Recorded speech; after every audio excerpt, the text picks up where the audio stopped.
awal sukai aja dulu bikin videonya, karena menyukai itu susah. Ya. Kalau kalian sudah suka, kalian akan menikmatin aja. Tapi kalau kalian tidak suka, kalian paksa-paksain.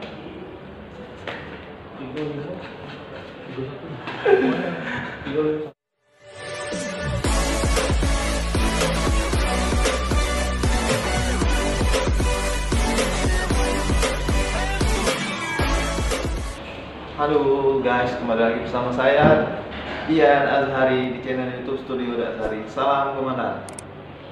Kak Jujur. Salam komandan dulu. Salam komandan. Nah, Kak Jujur. Ngapain sih? Ini sekarang biasalah ngabisin duit. Oh, ngabisin duit. Sekarang lagi di hotel Opi. Gara-gara kemarin balik dari Lampung, mobil lagi kena masalah, jadi terpaksa kami nyari hotel terdekat kan. Problem ya di sini Pak. Dan dia nyamperin, ya, tidak bawa makanan. tidak. Tadi nak bawa makanan, kaget tiba-tiba dia udah beli makan di situ kan. Itu kan ada makanan gitu kan.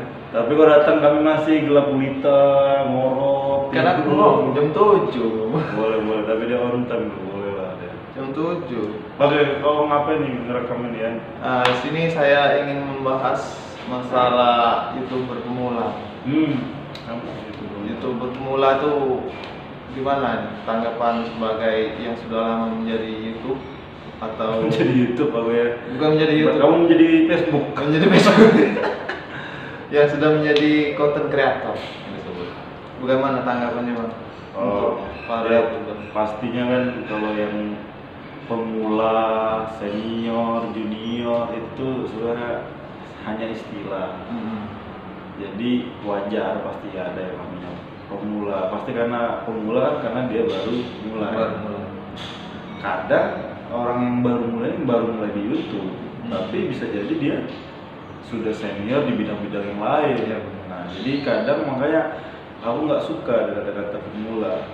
Tapi akhir-akhir ini sering Banyak yang ngomong iya, kan? Pemula. Iya, udah pemula. Sebenarnya nggak usah kata pemula. Sebenarnya Tapi kalau dia ya udah, mohon bimbingan, mohon belajar udah gitu aja.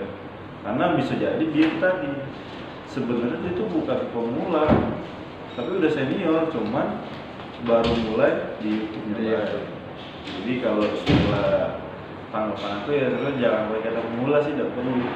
Sebenarnya kalau sudah ada 5 subscribe itu sudah termasuk YouTuber ya? Jangan subscriber harus patokannya, tapi seberapa banyak dia sudah upload video di platform YouTube.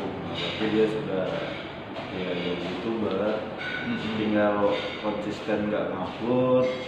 Nah ini kan dari video itu kan pasti berusaha juga ngejar subscriber sampai jalan. Tapi kalau Kan dari sisi keluarga, ya, tapi apalagi nih soal itu mulai. oh iya benar. Terus kalau main kan sering nih kebanyakan terjadi pada teman-teman sekalian yang ingin menjadi YouTuber. Itu saya sering melihat main sub for sub itu apakah baik atau buruk? Gimana itu? Oke, jadi buat teman-teman yang baru mulai ya, sub per sub itu sebenarnya boleh-boleh aja. Cuman harus ditekankan itu tuh bukan jadi salah satu kewajiban dalam main YouTube. YouTube itu hanya sekedar ngupload video. Subscriber itu dari berapa banyak video yang kita upload. Ya. Makin pecah, makin viral, makin ramai. Contoh berhasil kan yang YouTuber prank sembako itu kan? Karena dia videonya meledak juga kasusnya. Tapi berhasil kan subscribernya nambah dalam waktu satu hari aja bisa 4.000 nambah. Nah artinya apa? Emang dari video. Nah jadi kalau sub itu boleh saja, tapi jangan jadiin kewajiban. Patokan. Boleh, tapi jangan kewajiban. Misalnya kayak aku nih yang dia, ya karena udah ketemu secara langsung ya nggak masalah di subscribe. Ya udah sudah di subscribe, udah jangan lupa nonton minimal 5 menit. Konten namanya tetap, nah itu berarti sudah ini, apa ya kasarnya itu maksa. Jadi lebih baik kenal orangnya, karena kita subscribe dan kita yang suka dengan isi konten ya. bener. misalnya aku subscribe kau tapi kau ngupload 2 tahun sekali video apa gawe kan, sedangkan kita subscribe itu kalau bisa menonton itu kurang lebih. Jadi itu boleh tapi bukan kewajiban. Oh iya benar. Jadi YouTuber pemula itu mending nggak usah. Kedua, sub for sub itu boleh tapi jangan jadi kewajiban. Ini Bang, ada lagi. Boleh nggak kita promosi ke teman-teman atau ke platform ke yang lain-lain? Oke, jadi Gimana itu? ini juga kemarin ada yang ngomong kan katanya kalau misalnya kita nge-share ke WhatsApp nanti YouTube kita kena blok kan. Nah ini aku harus jelasin itu boleh, sangat dibolehkan. Nge-share video itu sangat boleh, tapi kadang misalnya kayak di Facebook nih, kamu dalam 1 jam nge-share ke 4 grup, 5 grup, kau pasti dianggap spam kan oleh Facebook, nah kayak gitu. Jadi kalau bisa sih boleh banget kalau nak nge-share kemana tapi dibatasi.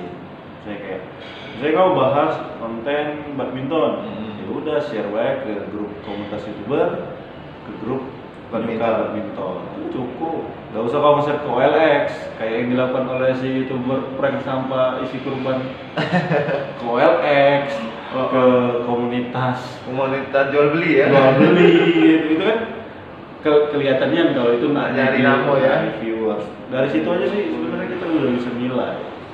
Nah terus kau share ke, nah itu kan baru di Facebook, ada Instagram, ada Twitter, ada apa lagi, Bigo kalau main Bigo atau komen Hago, share yang boleh pak. TikTok ya tambah lagi ya. TikTok, jadi Instagram ya paling sering kan. Nah, Ya itu, Instagram. jadi itu boleh kalau nak nge-share paling. Jadi ada masalah kalau Iya. nge-share. Tapi biasanya dari setiap platform itu punya kebijakan dewe Masing-masing ya.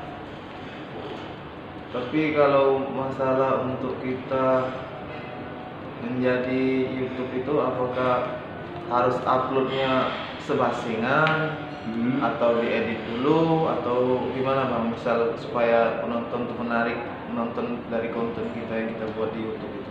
Sebenarnya kalau standarnya itu pastilah ada video yang kita edit.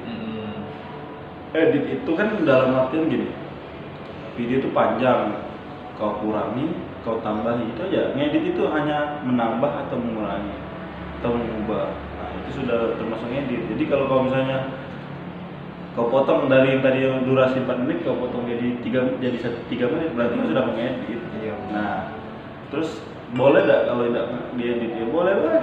Itu tergantung cara kalian ngemas konten kalian. Oh iya. Kayak kalau aku kan aku full ngedit, berarti aku udah terbiasa ngedit. Nah kalau ada orang yang cuma rekam tanpa edit juga boleh. Iya. Kayak podcastnya Deddy Corbuzier bisa dibilang 90% no edit. Iya benar. Paling ya nambahin angle kanan kiri ya, terus ditambah permainan kamera ya. Iya, jadi sedikitnya editannya di podcast Deddy Corbuzier. Iya itu salah satu menjadi apa ya untuk kedepannya bagi saya sendiri. Model ya. Ya contoh bukan mencontohkan dia sudah menjadi artis, bukan mencontohkan untuk menjadi podcast di konten salah satu untuk saya. Mantap. Nanti Kak Jujur lah untuk pertama ya. Studio jadi. Oke, siap. Apa lagi ya? Ini Kak, penting nggak untuk genre atau iya. penting nggak untuk genre atau random atau gimana lah? Terusnya kalau selanjutnya itu genre itu penting. Tergantung lagi ke YouTubernya pengen channelnya seperti apa. Kayak aku sebenarnya genre aku komedi ya. Tapi aku dalam itu nggak semuanya video komedi. Ada juga aku kadang bahas serius, kadang juga aku tutorial kayak gitu. Jadi tapi balik lagi pembawaannya komedi, berarti ada unsur komedi. Nah kalau kalian misalnya suka mancing ya sudah boleh mancing. Oh iya kayak Imam Nur ya.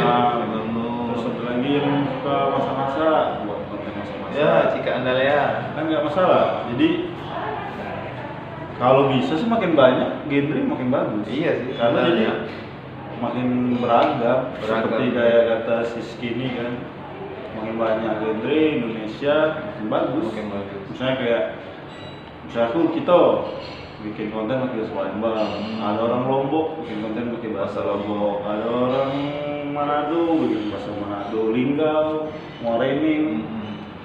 Lagi daerah Palembang yang punya bahasa itu makin bagus. Kearifan lokal ya. Cuman itu tadi challenge-nya, tantangannya adalah ya otomatis gak semua orang bisa menerima. Iya. Tapi keren karena kau sudah memberikan perbedaan, kau bukan meniru. Terus apa lagi ya? Masih banyak sebenarnya pertanyaan yang aku tanya ke ini. Serius nih yang muda ya. Ketik lama lagi. Terus Jadi apa lagi ya? Nah ini masalah galak adung nak galak apa ya? Minta tolong apa ya? Nggak ngepleng aku lagi. Oh ya gawe. Di join.